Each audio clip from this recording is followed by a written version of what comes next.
Open mind गुरुजी channel पर आपका स्वागत है। ITI सेकंड ईयर इलेक्ट्रिशियन जो ट्रेड है उनका पहला मॉड्यूल चल रहा था। मॉड्यूल का नाम था डीसी जनरेटर।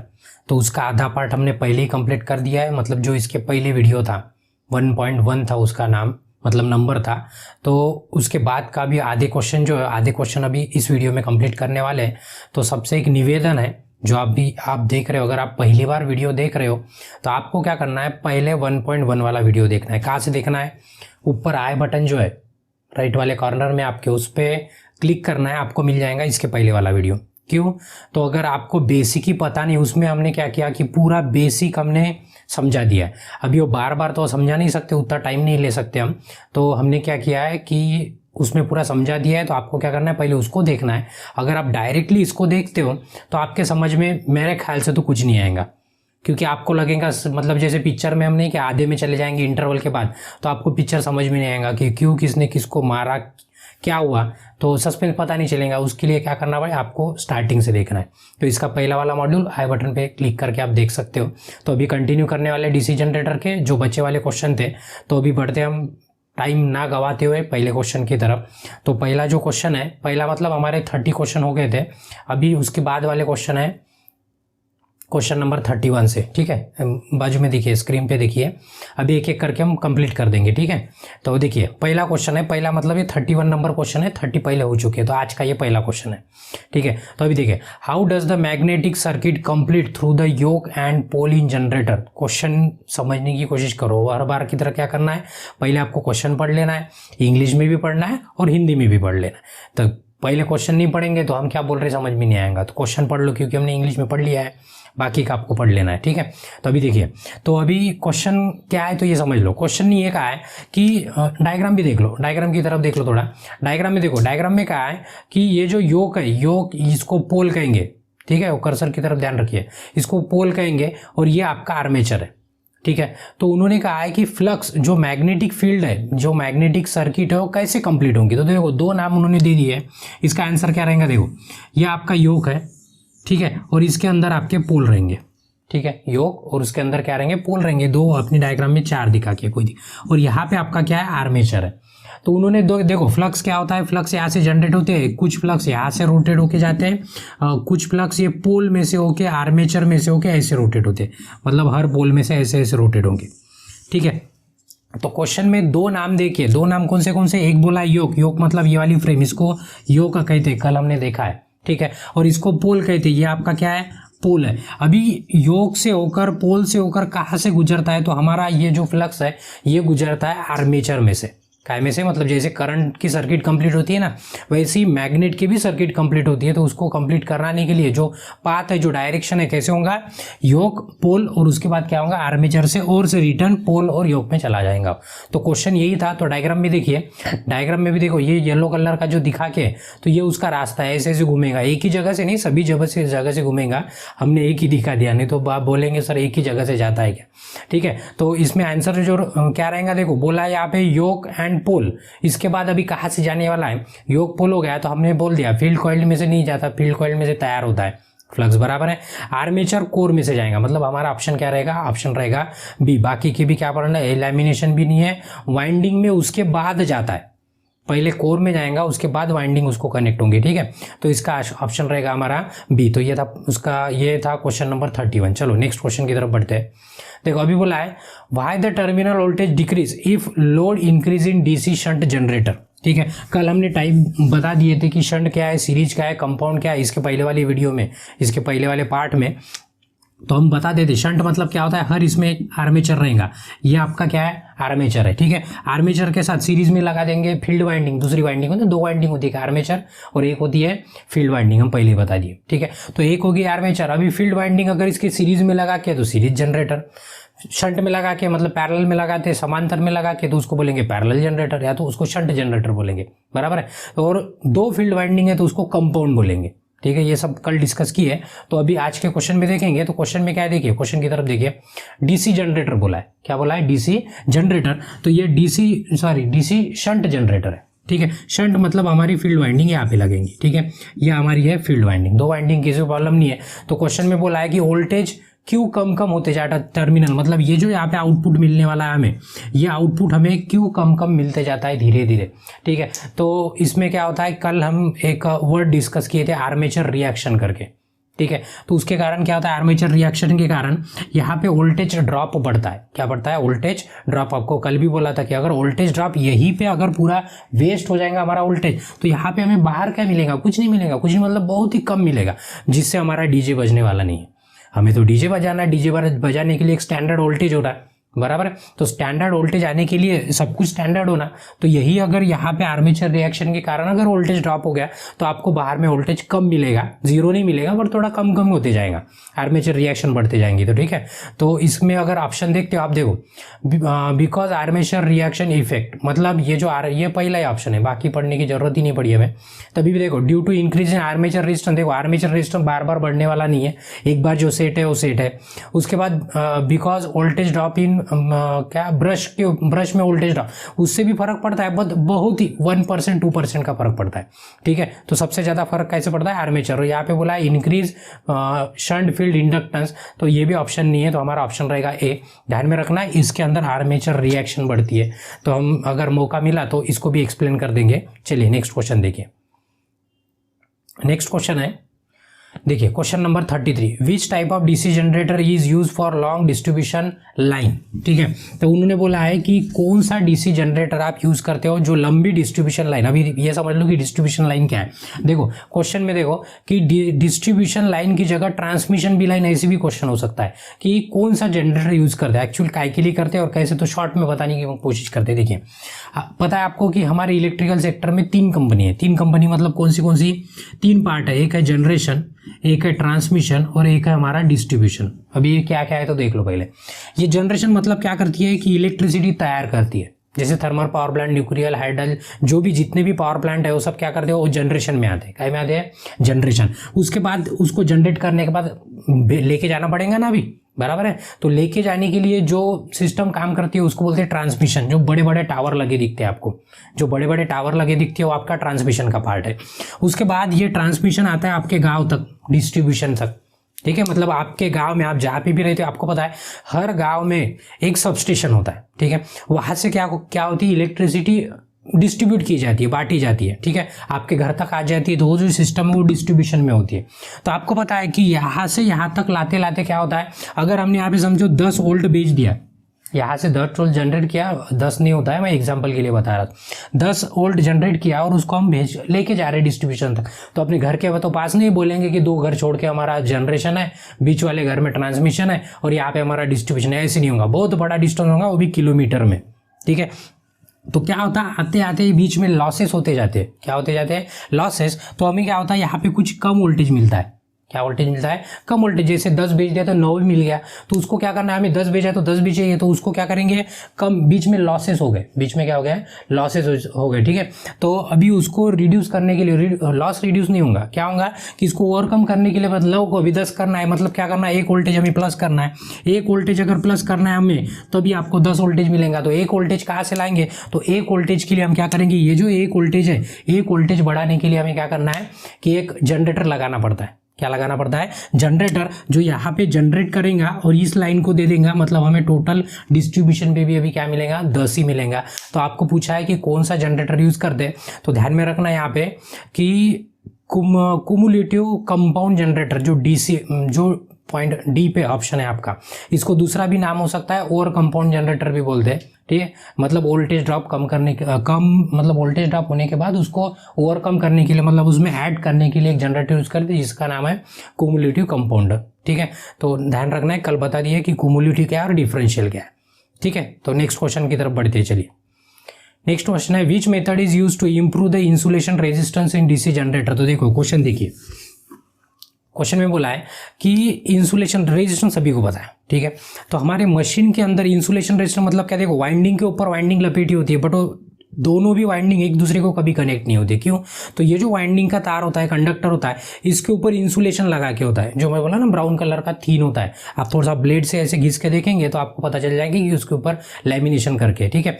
तो इंसुलेशन मतलब क्या कि दोनों में कोई कनेक्शन नहीं रहेगा, इस तरह का इंसुलेशन। देखो इंसुलेशन कब कम होता है, अगर आप पानी डाल देंगे उसमें तो आपका पता है आपको मोटर जल जाती है। क्यों? तो उसका इंसुलेशन कम हो जाता है और शॉर्ट सर्किट हो जाती है, ठीक है। तो पानी तो जाएगा नहीं आपके मोटर में, क्योंकि आप मूर्ख तो नहीं है हम कि हम क्या करेंगे कि पानी डाल देंगे मशीन पे और चेक कर लेंगे, ठीक है। बट तभी भी आपको पता है बारिश का मौसम है या तो कुछ मॉइस्चर आ जाता है। मॉइस्चर मतलब जो बारीक बूंदे होती है पानी की जो दिखती नहीं, जैसे कूलर लगाने के बाद ठंडी लगती है हमें। क्यों लगती है ठंडी? क्या कूलर में कोई जादू है? नहीं। क्या करता है कूलर? हवा के साथ, मतलब जो हवा आती है उसके साथ बिल्कुल बारीक ड्रॉप, मतलब छोटे छोटे बूंद पानी के भी लेके आता है, इसलिए हमें ठंडा लगता है, ठीक है। तो जो हम खुले आंखों से नहीं देख सकते, बराबर, बहुत ही छोटे होते हैं, ठीक है। उसी तरह क्या होता है मशीन में भी घुस सकते हैं, तो उसके कारण क्या होता है उसका इंसुलेशन कम होता है। तो यहाँ पे देखेंगे पहले ऑप्शन कौन से देखो, रिप्लेस ब्रशेस, इससे आपके इंसुलेशन पे कोई फर्क नहीं पड़ने वाला है। उसके बाद है heating the machine bye running periodically, मतलब बीच बीच में उसको लगा के देखेंगे, इससे भी कोई रेजिस्टेंस मतलब बढ़ा नहीं सकते हम, ठीक है।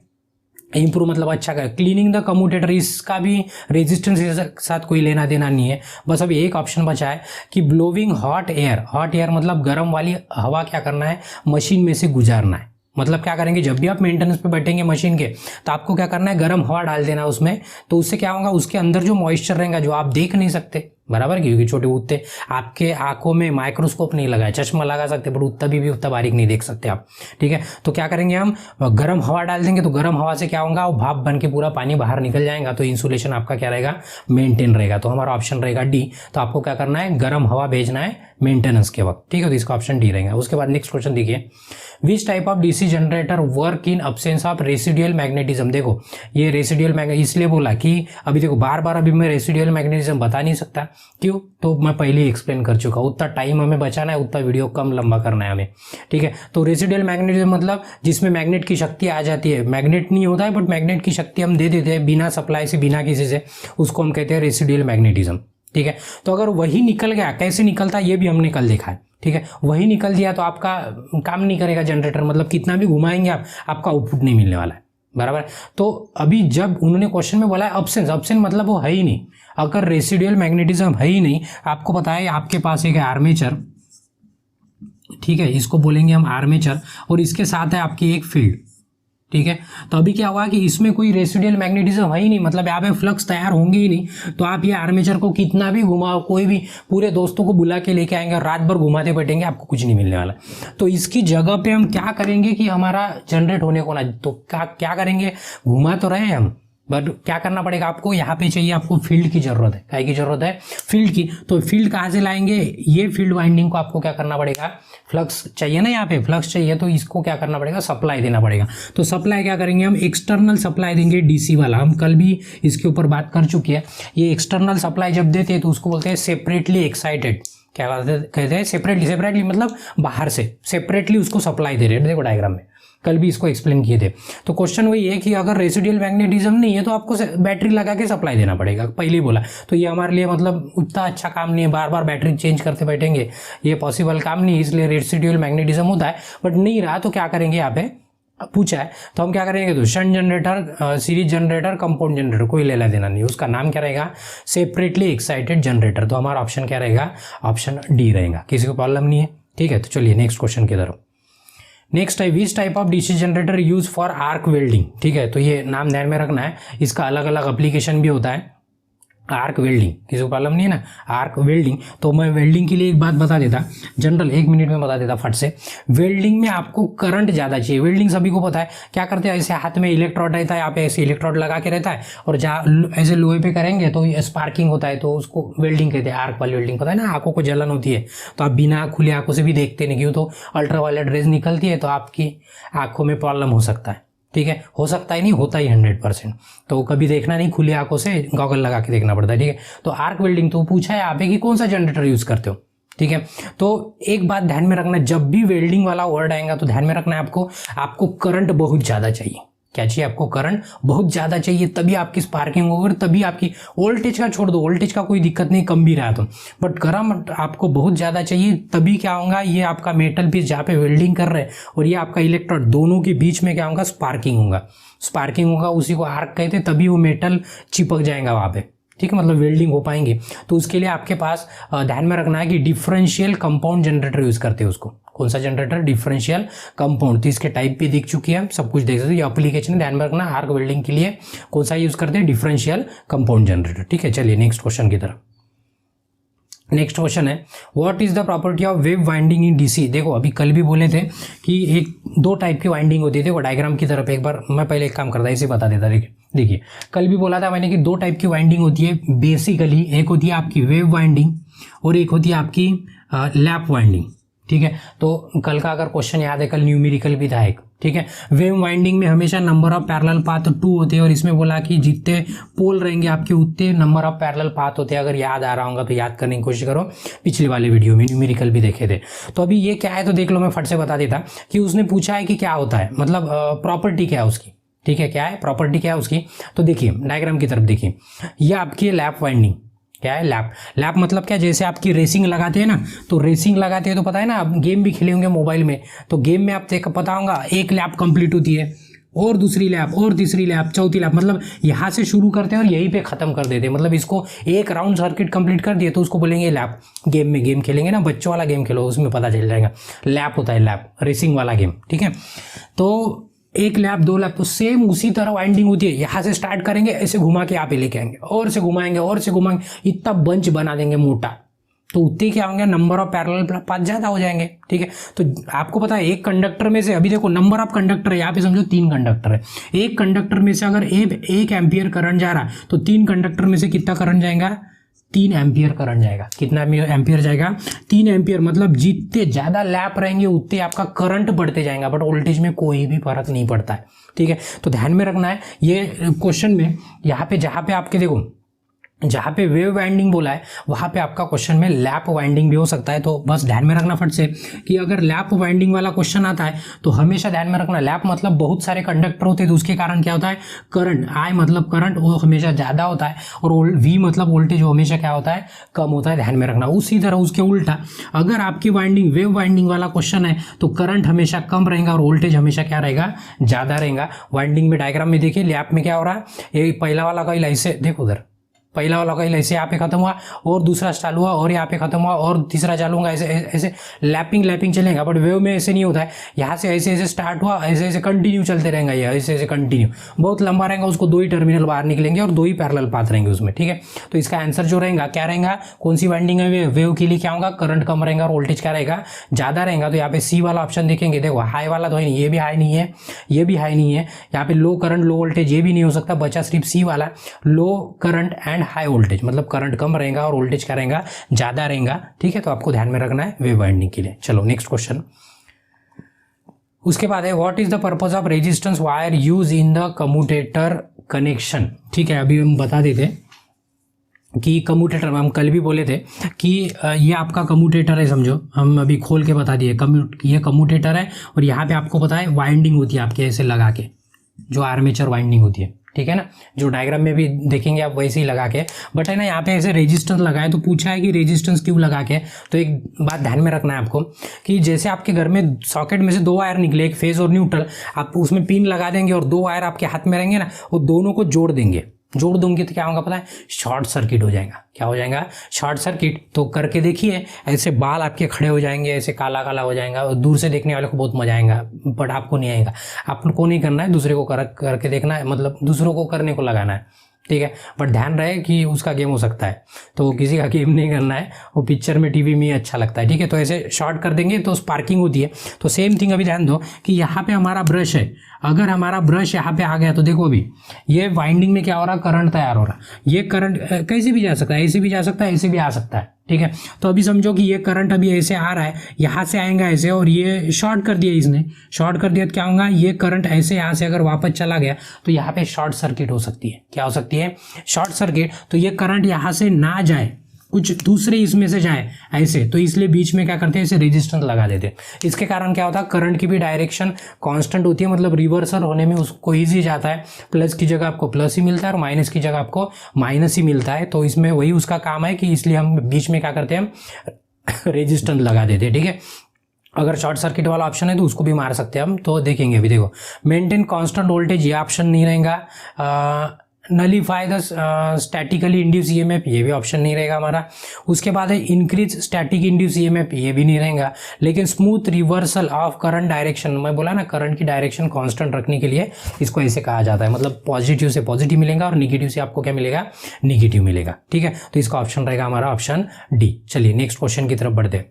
नेक्स्ट क्वेश्चन है क्वेश्चन नंबर 39। ठीक है, why solid pole are use in DC shunt generator. तो सॉलिड पोल मतलब क्या होता है, पहले ये देख लो पोल क्या होता है, मैं बार बार बताते जा रहा हूँ। पोल मतलब ये आपका योक है और यहाँ पे आपको पोल लगा के होता है। सॉलिड मतलब क्या, ये जो सॉलिड पूरा भरा होता है, पूरा भरा एक ही मेटल से, मतलब एक ही पार्ट से बना होता है, ऐसे टुकड़े टुकड़े चिपका। जैसे कोर कैसे होता है, स्टैंपल मतलब स्टैंप ऐसे गोल जो चक्री होती है, चक्री के ऊपर चक्री ऐसे रख के पूरा बना देते हैं उसको, उससे आर्मेचर बना दें। वो सॉलिड नहीं होता है, वो स्टैंपलिंग अलग अलग होती है। डायग्राम आपको दिखा देंगे आगे। ठीक है, तो पोल क्या होता है, ऐसे सॉलिड होता है, मतलब पूरा भरा होता है, भरी होता है वो। ठीक है, ठोस होता है। तो उन्होंने वही पूछा है कि ऐसे क्यों करते हैं, तो ध्यान में रखना कि स्मूथली रास्ता, पता है ना फ्लक्स जाने के लिए उसको कैसे स्मूथ रास्ता होना। अगर स्टैंपलिंग अगर कर दिए हम, टुकड़े टुकड़े से अगर बना देंगे तो उसको ये फ्लक्स को जाने को थोड़ी सी दिक्कत होगी। ठीक है, जैसे ही आपको एक ध्यान में रखना है, जैसे हमारी इलेक्ट्रिकल सर्किट होती है, इलेक्ट्रिकल सर्किट में करंट बहता है और मैग्नेटिक सर्किट में कौन बहता है, फ्लक्स बहता है, फ्लक्स। ठीक है, जिसको हम फाई से डिनोट करते हैं। जो इलेक्ट्रिकल सर्किट होती है उसमें कौन बहता है, करंट बहता है। कौन बहता है, करंट, हम जिसको आई से डिनोट करते हैं। तो ये करंट को रोकने के लिए, करंट को क्या करने के लिए, करंट को रोकने के लिए हमारे इलेक्ट्रिकल सर्किट में हमारे पास रेजिस्टेंस होता है। क्या होता है हमारे पास, रेजिस्टेंस, जिसको आर से डिनोट करते हैं। ठीक है, तो उसी तरह मैग्नेटिक सर्किट में इसको रोकने के लिए, इसको क्या करने के लिए, रोकने के लिए एक वर्ड होता है जिसको बोलते हैं रिलक्टेंस बोलते हैं। क्या बोलते हैं, रिलक्टेंस, जो क्या करता है, फ्लक्स को रोकता है। तो वही रोकने वाली जो प्रॉपर्टी उसको रिलक्टेंस कहेंगे मैग्नेट में, और रेजिस्टेंस काय में कहेंगे, इलेक्ट्रिकल सर्किट में। मैग्नेटिक सर्किट देख रहे हैं हम। ठीक है, तो इसमें से करंट जाने के लिए तकलीफ होगी, इसलिए हम क्या करते हैं कि पूरा सॉलिड वाला पोल लगा देते हैं। ठीक है, तो देखो, रिड्यूस कॉपर लॉस, इससे कॉपर लॉस के ऊपर कोई फर्क नहीं पड़ने वाला है। इंक्रीज रेसिडुअल मैग्नेटिज्म, ये भी कोई फर्क पड़ने वाला नहीं। रेसिडुअल पता है, ये रेसिडुअल, ये भी ऑप्शन नहीं रहेगा रेसिडुअल वाला। टू रिड्यूस द रिलक्टेंस, देखिए रिलक्टेंस कम करने के लिए मैग्नेटिक पाथ का मतलब एक तरह का रेजिस्टेंस है, बट मैग्नेटिक सर्किट का उसको रिलक्टेंस कहते हैं। क्या कहते हैं, रिलक्टेंस, ध्यान में रखना है आपको। ठीक है, नेक्स्ट क्वेश्चन, इसका ऑप्शन क्या रहेगा, ऑप्शन रहेगा हमारा डी। किसी को दिक्कत नहीं है, चलिए आगे नेक्स्ट क्वेश्चन की तरफ। Which metal is use to make large capacity DC generator yoke. ये जो योक होता है, ये जो बाहर वाला पार्ट है योक, इसे योक कहते हैं। योक बनाने के लिए मैं पहले बोला कि लिंक है, पिछले वाले भी पीडीएफ में क्लिक करेंगे आप तो पूरा आ जाएगा आपको कौन सा पार्ट कैसे बना हुआ था, अभी डिटेल में भी देख सकते हो आप। बट अभी ये आंसर के लिए ध्यान में रखना है कि ये जो बाहर वाला पार्ट हार्ड होना, हार्ड पार्ट के लिए हमें चाहिए हार्ड वाला स्टील, जिसको हम रोल्ड स्टील कहते हैं। ठीक है, तो इसमें कुछ बताने वाला है कुछ नहीं है। Next question. ठीक है, what is the function of क्या स्प्लिट रिंग, और कर भी सेम क्वेश्चन आया था इन डीसी जनरेटर की कल मतलब पिछले वाली वीडियो में। ठीक है, सेम क्वेश्चन था, बस पूछने का तरीका थोड़ा सा घुमा के होगा। वही स्प्लिट रिंग डायग्राम भी लगा दिए थे हम। ठीक है, तो अभी इसमें डायग्राम वगैरह नहीं पता आपको, यूनी डायरेक्शनल पोलैरिटी चाहिए आपको, उसलिए हम क्या करते हैं स्लिप रिंग लगा दिया। तो स्प्लिट रिंग, पॉजिटिव पॉजिटिव और निगेटिव मिलने को ना हमेशा, इसलिए यूनी डायरेक्शन, यूनी मतलब एक डायरेक्शन, बाय मतलब दो डायरेक्शन। अभी क्या है, सिर्फ यूनी है, यूनी मतलब एक डायरेक्शन। ठीक है, तो अभी ऑप्शन देखिए कहाँ पे, ये यूनी डायरेक्शन, मतलब हमारा ऑप्शन बी पे, तो हमारा आंसर भी क्या रहेगा, बी। बाकी के ऑप्शन आपको पढ़ लेना क्योंकि वो इनवैलिड है, आपको पता है क्वेश्चन हो चुका है। चलिए नेक्स्ट क्वेश्चन की तरफ। क्या बोला है, which type of voltage is induce dynamically in DC generator. देखो इंटरेस्टिंग क्वेश्चन है कि ये जो आपका हम डीसी जनरेटर पढ़ रहे हैं तो उसमें वोल्टेज जनरेट हो रहा है ना, तो नाम डीसी है। जो तुक्का मारने वाले 101% में बता देता, तुक्का मारने वाले आप भी देखेंगे, तुक्का मार के देखिए, अगर आपको पता नहीं है तो आप तुक्का मारेंगे तो डी मारेंगे, डायरेक्ट करंट वोल्टेज जनरेट होता है। उन्होंने पूछा है कि ये जो डायग्राम लगा के ना, देखो ये आपका ये आर्मेचर, ये क्या आपका योक है, और ये डायग्राम की तरफ देखिए, ये वाला योक है, ये वाला पोल है, और ये हमारा आर्मेचर है। और इसमें जो कंडक्टर लगा के देखिए, छोटे छोटे बारीक वाइट वाले दो दिख रहे हैं आपको, उसमें है ना ईएमएफ इंड्यूस होता है। क्या इंड्यूस होता है? ईएमएफ। तो उन्होंने पूछा है कि यही वाला जो इंड्यूस हो रहा है ईएमएफ वो कौन सा है, 4 ऑप्शन दे दिया आपको। तो 100% ये पल्सेटिंग आपने कभी सुना ही नहीं है तो ये है ही नहीं, ऑसिलेटिंग वाला भी है ही नहीं, बस 2 बचे तुक्का मारने वाले, डी मार के आ जाएंगे। बट ध्यान में रखना आपका चाहे डीसी जनरेटर हो, कौन सा भी जनरेटर हो, बट उसमें जो इंड्यूस होगा ईएमएफ वो हमेशा आपका एसी होगा। एसी मतलब अल्टरनेटिंग करंट। क्या होता है एसी मतलब अल्टरनेटिंग करंट? ध्यान में रखना है। क्वेश्चन है डीसी जनरेटर का, देखिए क्वेश्चन की तरफ, तो इसमें बोला है डीसी जनरेटर, तो डीसी नहीं मारना है हमें क्या मारना है? एसी ही मारना है। कुछ भी हो जाए, अंदर जो जनरेट होता है कौन सा होता है? एसी ही जनरेट होता है। तो इसका ऑप्शन रहेगा हमारा सी। ध्यान में रखना, बड़ा कंफ्यूजिंग क्वेश्चन है। नेक्स्ट क्वेश्चन है what is the purpose of slot make as X. ठीक है, डायग्राम की तरफ देखिए। ये डायग्राम पे थोड़ा सा मेरे को लगता है कि ये डायग्राम ये वाली गलत है, उधर देखिए डायग्राम की तरफ। तो ये 2 नहीं होना, एक ही होता है। इस तरह का होल क्यों? ये क्या है मैं बता देता। ये आपका ये आर्मेचर कोर अभी फ्रंट व्यू से ऐसे दिखेगा, और यहाँ पे है ना शाफ्ट के ऊपर ऐसे एक होल होता है, ऐसे क्या होता है? होल होता है, देखिए उधर। ठीक है, तो वो होल काय के लिए रखा है, तो वही एक्स पूछा है। तो ये है ना, वहाँ पे आपको बताऊंगा, ये आपका शाफ्ट है, शाफ्ट के ऊपर हम आर्मेचर लगाएंगे। तो अभी शाफ्ट अलग है और ये शाफ्ट अलग है और आर्मेचर अलग है। जब आप इसको ऐसे इसमें फंसाने वाले हो तो अभी फेविक्विक से थोड़ी ना फंसाएंगे, नहीं तो फिर फंसा तो देंगे, चिपका देंगे फेविक्विक से, समझो।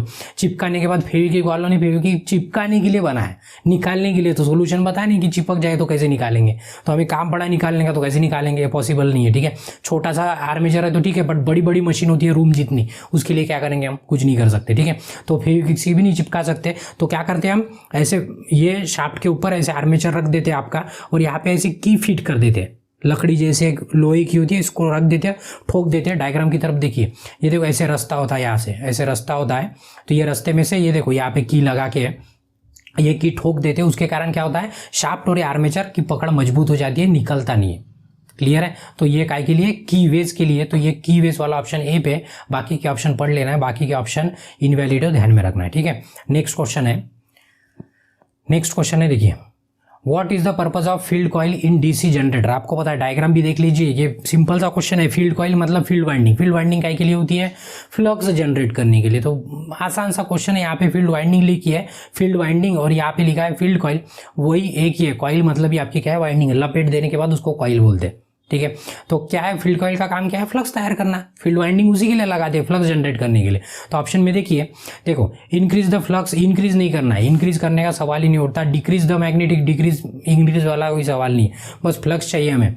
तो क्या यहाँ पे magnetize the pole to produce coil flux. देखिए फ्लक्स तैयार करने के लिए, मतलब प्रोड्यूस करने के लिए, तैयार करने के लिए हम क्या करते हैं? फील्ड वाइंडिंग का यूज करते हैं। तो हमारा ऑप्शन सी रहेगा, डी आपको पढ़ लेना है। ठीक है, तो थोड़ा सा मतलब 1-2 सेकंड बच जाएगा। चलिए नेक्स्ट है which type of metal is use to make a pole core. ध्यान दो, उन्होंने बोला है कि पोल का कोर कैसे बना दे। लिंक पे क्लिक करना है। अभी ये पीडीएफ कहाँ पे मिलेंगे आपको? पीडीएफ मिलेंगी हमारी वेबसाइट पे omgfreestudy.com पे आपको जाना है। गूगल में सर्च मारो या तो डायरेक्ट कहीं पे भी डाल दो, सर्च में लिख देना है डीसी जनरेटर, जैसे दिखेंगे आपको दिख जाएगा ITI का नाम लिखा, बस क्लिक मार दो, आपको डाउनलोड की लिंक मिल जाएंगी। कल का एक और ये वाला वीडियो उसका दूसरा, तो दोनों लिंक में से दोनों क्वेश्चन आप दोनों क्लास के वीडियो भी देख सकते हो आप, और पीडीएफ भी डाउनलोड कर सकते हो। ठीक है, उसमें पूरा लिखा मिलेगा आपको। उसके बाद which metal is use to make a pole core. Pole core कैसे बनाते हैं, मतलब कैसे बनाते हैं? तो ध्यान में रखना है, कास्ट स्टील से बनाते हैं। कैसे बनाते हैं? Cast steel. इसमें कुछ एक्सप्लेन नहीं करना, बनाते तो बनाते हैं। रोटी बनाने को आटा ही लगता है, मैं क्या करूं? अभी आटे से बनाते तो आटे से बनाते हैं, और दूसरे से बनाएंगे तो कुछ दूसरा नाम दे देंगे, हम कुछ नहीं कर सकते उसमें। ठीक है, चलो नेक्स्ट क्वेश्चन, कास्ट स्टील से बनाते हैं, ध्यान में रखना है। उसके बाद why the pole core stamping are laminate. देखो जे कल भी बोला कि अगर आपको लैमिनेशन दिखता है तो समझ जाना कि एडी करंट के से बचाने के लिए, कम करने के लिए हम लगाते हैं। तो जैसे ही लैमिनेशन देखा हमने, तो हमने क्या किया, हम क्वेश्चन भी समझा देंगे। लैमिनेशन दिखा, फट से क्या करो, एडी करंट ढूंढ लो। ऑप्शन में क्या, तो नहीं है तो फिर सोचते बैठो। ठीक है, नहीं दिया तो तुक्का मार दिया तो छोड़ दो, बट लैमिनेशन दिखा तो पहले आपको क्या करना है? एडी करंट ढूंढना है। तो एडी करंट ऑप्शन में है क्या, देख लो।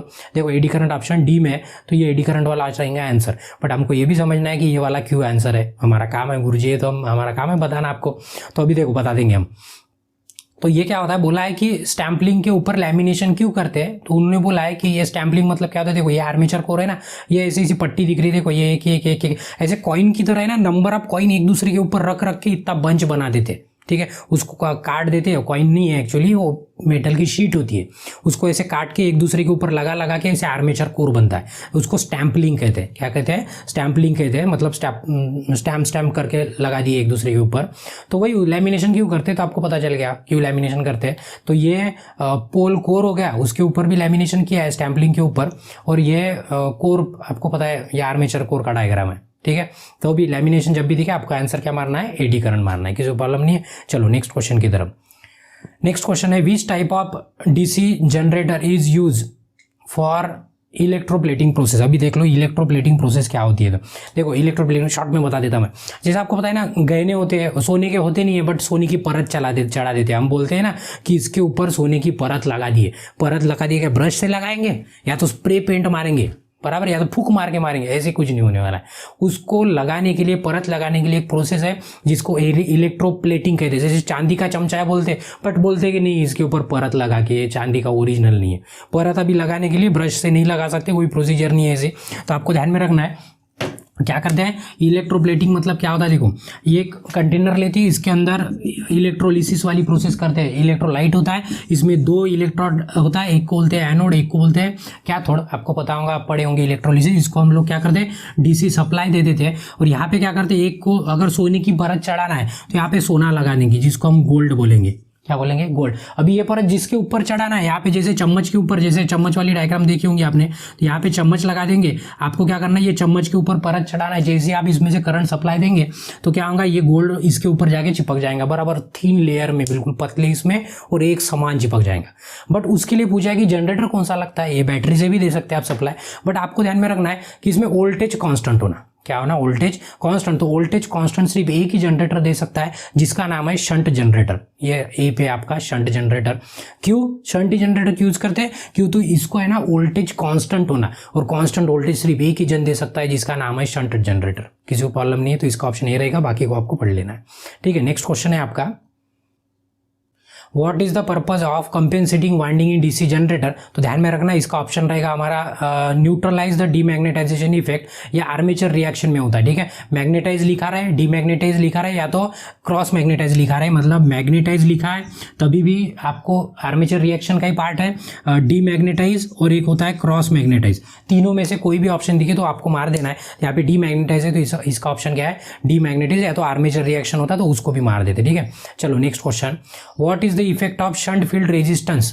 ये व्हाट इज द इफेक्ट, देखो शंट फील्ड जो रेजिस्टेंस है, कल भी हमने बताया था कि ये आपका आर्मेचर है, ठीक है, ये आपका आर्मेचर है और ये आपका क्या है, फील्ड है, ठीक है। ये शंट वाला, ये फील्ड है। अगर बोला है कि इसका अगर रेजिस्टेंस बढ़ जाए तो क्या इफेक्ट होगा आपके डिसीजन में, पहले ही बोला अगर इसका रेजिस्टेंस बढ़ता है तो इसमें से करंट फ्लो नहीं होगा, करंट ही फ्लो नहीं होगा तो फिर फ्लक्स कैसे जनरेट होंगे, फ्लक्स ही जनरेट नहीं होंगे तो कितना भी घुमाओ आपको कुछ मिलने तो वाला थोड़ी ना है, बराबर है। तो आपको जो आउटपुट वोल्टेज है वो क्या हो जाएगा, मिलेगा नहीं, मतलब आउटपुट मिलेगा नहीं अगर आपका ये फील्ड का रेजिस्टेंस क्रिटिकल, मतलब औकात से ज़्यादा, जैसे बोलते हैं ना केस अभी क्रिटिकल है, क्रिटिकल मतलब अभी औकात के बाहर निकल गया, उसको डॉक्टर भी कुछ नहीं कर सकता, उसको क्रिटिकल। सेम आपका रेजिस्टेंस क्या होता है, क्रिटिकल कर दिए तो वहाँ पे फ्लक्स तैयार नहीं होंगे, फ्लक्स तैयार नहीं होंगे तो यहाँ पे आपका ईएमएफ भी जनरेट नहीं होगा और यहाँ पे आपका आउटपुट में कुछ नहीं मिलेगा, अंडा मिलेगा फिर, ठीक है।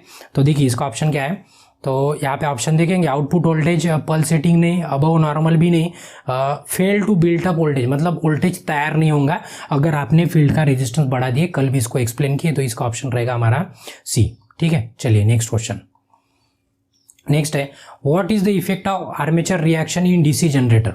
डीसी जनरेटर में आर्मेचर रिएक्शन क्या करती है, तो उसके कारण क्या होता है, तो मैं पहले ही बोला कि आर्मेचर रिएक्शन का कारण इसमें क्या होता है, रेजिस्टेंस ड्रॉप बढ़ता है, आए आर ड्रॉप बढ़ता है, ठीक है। क्रॉस मैग्नेटाइज डीमैग्नेटाइज बोला ना आर्मेचर रिएक्शन, उसके कारण आउटपुट क्या होता है हमारा, कम कम मिलते जाता है, मैं कल ही बोला। तो आर्मेचर रिएक्शन अच्छा भी है और बुरा भी है, वो अपने इसके ऊपर डिपेंड करता है, ठीक है। तो आउटपुट क्या हो जाएगा आपका, कम होते जाएगा। तो देखिए यहाँ पे आउटपुट वोल्टेज डिक्रीज, मतलब कम कम होते जाएगा, तो हमारा ऑप्शन रहेगा इसका बी, ठीक है। चलिए नेक्स्ट क्वेश्चन, ठीक है। नेक्स्ट क्वेश्चन है क्वेश्चन नंबर 51। तो इसका न्यूमेरिकल है, आपको क्या करना है, न्यूमेरिकल लिखने की जरूरत नहीं, आपको पीडीएफ पे मिल जाएगा। देखो मैं फटाफट बोल देता हूँ। ईएमएफ जनरेट करने के लिए फार्मूला है, ईएमएफ के लिए फार्मूला है ZPN phi अपॉन 60A। तो हमें क्या करना है, इसमें से एक एक वैल्यू पुट कर देना है जो गिवन है। तो अभी देखो Z मतलब होता है आपका नंबर ऑफ कंडक्टर, तो इसमें देखेंगे तो एक एक करके वैल्यू पुट कर देंगे। देखिए डायरेक्ट मैं यहाँ पे लिख देता हूँ ZPN phi बाई 60A, जो एक एक करके लिख देंगे। देखो ऊपर में Z है, Z मतलब होता है नंबर ऑफ कंडक्टर, तो यहाँ पे देखिए नंबर ऑफ कंडक्टर कितना है 1020 मल्टीप्लाइड बाय, उसके बाद P मतलब होता है पोल, तो यहाँ पे देखिए न्यूमेरिकल में देखते जाइए, पोल कितना है 4, तो यहाँ 4 मल्टीप्लाइड बाय, उसके बाद है N मतलब होता है स्पीड, तो यहाँ पे स्पीड भी देखा होगा 1500 RPM, तो ये लिख दिया हम 1500 RPM मल्टीप्लाइड बाय। फाई मतलब होता है फ्लक्स, तो यहाँ पे फ्लक्स देखेंगे तो 0.007, तो 0.007 डिवाइडेड बाय 60 और मल्टीप्लाइड बाय A। तो अभी देखो वाइंडिंग कौन सी है उसके ऊपर डिपेंड करता है, A कितना होगा, तो ये वेव वाइंडिंग है, वेव के लिए हमेशा A कितना रहेगा 2 रहेगा, और अगर लैप वाइंडिंग है तो नंबर ऑफ पोल P जितना रहेगा, ठीक है। तो अभी यहाँ पे लिख देंगे 2। अभी कुछ नहीं करना है, इसको अभी सॉल्व करना है। सॉल्व कैसे करेंगे, देखो 2 से डिवाइड कर देंगे 4 को, तो यहाँ पे 2 बचेगा। अब ये 2 से 60 में डिवाइड कर देंगे, कैसे भी कर सकते हैं, आपको जो कैलकुलेशन आता है उसके हिसाब से आप कर सकते हो, ठीक है। और यहाँ पे 30 बचेगा, उसके बाद ये 30 का ये 0 काट देंगे और ये भी 0 काट देंगे, ठीक है। तो ये 150 में अगर 3 से डिवाइड करेंगे तो ये 3 से डिवाइड हो जाएगा, यहाँ पे बचेगा सिर्फ 50 बचेगा, मतलब 150 को 3 बार डिवाइड किया 50। तो जो बचा है हमारे पास, तो क्या बचा है देखो 10 20 मल्टीप्लाइड बाय, यहाँ पे बचा है सिर्फ 50 और मल्टीप्लाइड बाय 0.007 ऐसे बचा है। तो क्या करेंगे हम, अभी इसका कैलकुलेशन कर देंगे। देखो ये दोनों अगर 0 काटते हो तो ये वाला पॉइंट है ना, तो ये पॉइंट 1 और 2 बार आगे जाएगा, मतलब इधर खिसक जाएगा, 0 बढ़ा दिए तो ये क्या हो जाएगा फिर 10 मल्टीप्लाइड बाय 102 मल्टीप्लाइड बाय 5 और मल्टीप्लाइड बाय यहाँ पे बचेगा 0.7 बचेगा सिर्फ, ठीक है। कैलकुलेशन करेंगे तो 5 से यहाँ पे मल्टीप्लाई करेंगे, 5 इंटू 2 10 होता है, 10 का 0 बचा 1, 500 यहाँ पे बचा दो 5 1 5, ठीक है। तो यहाँ पे बचा 510 मल्टीप्लाइड बाय 0.7, और 7 से अगर मल्टीप्लाई कर देंगे 7 इंटू 0 कितना होता है 0 होता है, 7 इंटू 1 कितना होता है 7 होता है, 7 इंटू 5 कितना होता है 35 होता है, और एक पॉइंट के बाद पॉइंट देना है, तो आपका आंसर आएगा 357, और ये रहेगा आपका वोल्टेज। तो ये हो गया आपका ईएमएफ जनरेटेड, तो आपका आंसर कितना रहेगा 357। लिखने की जरूरत नहीं, या आपको क्या करेंगे हम पीडीएफ में चिपका देंगे, लिख भी सकते हो आप, ठीक है। तो ये 357 मतलब हमारा सी पे ऑप्शन है, किसी को प्रॉब्लम नहीं है, ठीक है। चलिए नेक्स्ट क्वेश्चन की तरफ। How the effect of armature reaction can neutralize in large DC machine. Armature reaction कम करने के लिए आपको पता है कि हम कंपेंसेटिंग वाइंडिंग लगा देते हैं, तो कंपेंसेटिंग वाला यहाँ पे ऑप्शन देखेंगे, तो ये रहा ऑप्शन ए पे आपका आंसर, ठीक है। तो ये रहेगा कंपेंसेटिंग वाइंडिंग लगा देते ए। उसके बाद है next question, what is the effect in DC generator if kept ideal for long term. मतलब बहुत दिन के तक आपने क्या किया कि आपका जनरेटर बंद करके रख दिया, तो बंद करके रख दिया तो आपको क्या होगा पता है कि उसके अंदर जो रेसिडुअल मैग्नेटिज्म होता है, शक्तिमान वाली जो शक्ति होती है, वो शक्ति क्या होंगी अपने आप उसकी निकल जाएंगी, ठीक है। तो यहाँ पे देखेंगे तो ऑप्शन में देखिए कि फील्ड कॉइल रेजिस्टेंस इंक्रीज, ये नहीं होगा, इंक्रीज ये नहीं होगा, आर्मेचर रिएक्शन भी नहीं होगा, रेसिडुअल मैग्नेटिज्म चला जाएगा आपका, तो ऑप्शन रहेगा आपका ऑप्शन डी, ठीक है। चलिए नेक्स्ट क्वेश्चन की तरफ बढ़ते हैं, ठीक है। नेक्स्ट क्वेश्चन है 54, कैलकुलेट और से कैलकुलेट करना है। तो देखो ये फार्मूला वही है, अभी क्या करना है सिर्फ वैल्यू पुट कर देना है। देखो फटाफट वैल्यू पुट कर देंगे। जेड मतलब क्या होता है, जेड मतलब होता है नंबर ऑफ कंडक्टर, तो नंबर ऑफ कंडक्टर यहाँ पे 600 देखें तो यहाँ पे लिख देंगे 600, ठीक है। ये लिख दिया हम 600 मल्टीप्लाइड बाय पी है, पी मतलब होता है नंबर ऑफ पोल, तो नंबर ऑफ पोल कितना है यहाँ पे 4 है, तो ये लिख देंगे 4 मल्टीप्लाइड बाय एन, एन मतलब उधर देखते जाइए आप, एन मतलब स्पीड कितना है 1000 आरपीएम है, तो यहाँ पे लिख देंगे हम 1000 मल्टीप्लाइड बाय फ्लक्स है, फाइव मतलब क्या आता है फ्लक्स, फ्लक्स कितना देते हैं 0.064, 0.064, ठीक है। ये हो गया 6 और ये हो गया आपका 4 और डिवाइडेड बाय 60 मल्टीप्लाइड बाय ए का वैल्यू कितना होता है, जितना उसके ऊपर डिपेंड करता है क्वेश्चन के ऊपर। देखो यहाँ पे लैप वाइंडिंग लिखा है, तो लैप में क्या होता है, लैप में हमेशा कितना होता है, ए का वैल्यू पी के बराबर होता है, और वही वेव वाइंडिंग होता है तो सिर्फ 2 आता है, तो पी का वैल्यू कितना है यहाँ पे, पी मतलब पोल, पोल कितना है हमारा 4, तो देखो यहाँ पे पोल कितना है, क्वेश्चन में देखो पोल कितना है 4, तो ए का भी वैल्यू कितना रहेगा 4। अभी कुछ नहीं करना है, काट पीट करना है और सॉल्व करना है, देखिए फटाफट 4 कट जाएगा, किसी को प्रॉब्लम नहीं है, ठीक है। अभी ये 60 से यहाँ पे डिवाइड कर देंगे तो यहाँ पे आएगा 10, किसी को प्रॉब्लम नहीं, जो बचा है अभी उसको लिख देंगे। देखो क्या बचा है, यहाँ पे बचा है 10 मल्टीप्लाइड बाय, यहाँ पे बचा है 1000 और मल्टीप्लाइड बाय यहाँ पे बचा है 0.064 इतना बचा है, किसी प्रॉब्लम नहीं है। तो हर बार की तरह क्या करेंगे हम, ये तीनों भी 0 काट दिए समझो, तो ये 3 पॉइंट इधर बढ़ जाएगा, 1 2 और 3। तो अगर 3 पॉइंट उधर बढ़ा दिया तो क्या हो जाएगा, देखो हमारे पास यहाँ पे बचेगा 10 मल्टीप्लाइड बाय 1 लिखने की जरूरत नहीं है, और मल्टीप्लाइड बाय ये पॉइंट इधर चला गया तो हमारे पास बचेगा 64 बचेगा, सिर्फ 64 के बाद पॉइंट देना है, देने की जरूरत नहीं है। तो ये 1 भी छोड़ देंगे हम, तो क्या बचा है 10 × 64, तो 10 से मल्टीप्लाई करेंगे 640 वोल्ट आ जाएगा। तो हमारा आंसर क्या रहेगा 640। ये लिखने की जरूरत नहीं, पीडीएफ में मिल जाएगा आपको, ठीक है। तो देखिए 640 वाला ऑप्शन है डी पे, तो हमारा ऑप्शन रहेगा डी, ठीक है। नेक्स्ट न्यूमेरिकल है, what is the effect of induced EMF in the main field flux get distorted in DC generator. देखो जो ईएमएफ इंड्यूस होता है उसके ऊपर क्या इफेक्ट रहेगा, किसका, अगर आपकी फील्ड डिस्टॉर्ट हो रही है, डिस्टॉर्ट मतलब क्या हो रही है, नुकसान हो रहा है उस फील्ड को, तो आपको पता है कि जो ईएमएफ होने वाला है इंड्यूस, वो क्या होते जाएगा, कम होते जाएगा अगर फील्ड का फ्लक्स भी कम हुआ तो। इसके पहले भी हम डिस्कस किए। तो देखो इंड्यूस ईएमएफ इंक्रीज मतलब बढ़ने वाला नहीं है, कम होने वाला है। तो कम होने वाला, देखो इंड्यूस ईएमएफ इज डिक्रीज, मतलब ये कम होने वाला ऑप्शन, तो इसका ऑप्शन रहेगा हमारा बी रहेगा। कब, अगर आपकी फील्ड कम होते जा रही है, नुकसान होते जा रही है उसके साथ। तो नेक्स्ट क्वेश्चन है, नेक्स्ट है what is the cause of heavy sparking in brushes में स्पार्किंग क्यों होता है, ऐसा क्वेश्चन है। तो ये शॉर्ट सर्किट के कारण भी होता है। तो यहाँ पे ऑप्शन में देखेंगे तो ये शॉर्ट सर्किट पहले ही दिया है, तो पहले ही दिया है मतलब पहले ही शॉर्ट सर्किट करके रखें तो मशीन चालू होने का सवाल ही नहीं उठता। तो इसके ऊपर जो मतलब टॉप लेवल का जो ऑप्शन है, तो उसका जो ऑप्शन है ये देख लो कि आपका जो मशीन होता है उसमें है ना एक्सिस होती है, दो एक्सिस होती है। एक है आपकी MNA मतलब MNA, और दूसरी वाली देखेंगे देखो यहाँ पे MNA मतलब मैग्नेटिक न्यूट्रल एक्सिस, और दूसरा है GNA मतलब जियोमेट्रिकल न्यूट्रल एक्सिस। ये दोनों एक्सिस होती है, दोनों एक्सिस में एक पर्टिकुलर, ये आंखों से नहीं दिखती है, ये मैग्नेटिक एक्सिस है, आंखों से हम देख नहीं सकते इसको। जैसे आप मशीन खोलेंगे और बोलेंगे सर हमें तो एक्सिस दिख ही नहीं रही है, तो दिखेंगी नहीं, वो मैग्नेटिक एक्सिस है, वो कंसीडरेशन वाला पार्ट है। तो उसमें कुछ एंगल होता है, तो अगर ये एंगल अगर कम ज़्यादा हो जाता है तो आपके ब्रशेस में क्या होता है, स्पार्किंग होता है। आपने भी देखा होगा, इसलिए यहाँ पे ऑप्शन है कि पोजीशन चेंज होने के कारण ये दोनों एक्सिस की, तो उसके कारण क्या होता है, स्पार्किंग होता है, ठीक है। तो ये था 56 क्वेश्चन, लास्ट क्वेश्चन था, पूरे क्वेश्चन खत्म हो चुके हैं, ठीक है। तो ये डीसी जनरेटर वाला मॉड्यूल था पहला, इसी के साथ बाकी की हम धीरे धीरे चलते रहेंगे, ठीक है। अगर आप चैनल पर नए हो तो चैनल को क्या करना है, सब्सक्राइब करना है, ठीक है, और बेल आइकन भी दबा देना है, ठीक है। धन्यवाद, बाकी का देखते हैं नेक्स्ट वीडियो में। Thank you.